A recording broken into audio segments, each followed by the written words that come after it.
চলো না কালকে একবার যাই ওইখানে প্লিজ। বললাম না না যাই না, গেলে কি হয়, চলো না প্লিজ যাই প্লিজ। আমি বললাম না না না কোনো সমস্যা নেই তো, যাবো আমরা, একটু থাকবো, বাইরে যাবো, শেষ। চলো চলো প্লিজ, চলো, এমন করো না প্লিজ। যাই মানে যাই, একটাবার ঘুরে আসি, ভালো লাগবে। আমি তোমাকে যেটা বলছি সেটা শোনো না, শুনতে চাই না প্লিজ, অনেক শুনছি। না কালকে যাবো প্লিজ প্লিজ। প্লিজ। তুমি তো আসলে একটা খ্যাত টাইপের একটা মেয়ে, ধর। না বললাম তো না, মানে কি তোমার প্রবলেমটা কি আমি বুঝি না।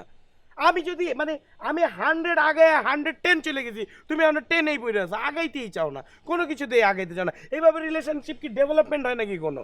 আমার ব্যাপারটা কি তুমি বোঝো না? তুমি আসলে আমার ভালোই বাসো না আজ। ধ্যাৎ, কি চলো। বলতে চাও আমি তোমাকে ভালোবাসি না? তার মানে তুমি আমার ভালোবাসার পরীক্ষা নিতে চাও? হ্যাঁ নিতেছি। কি পরীক্ষা দিবা তুমি? কচু দিবা?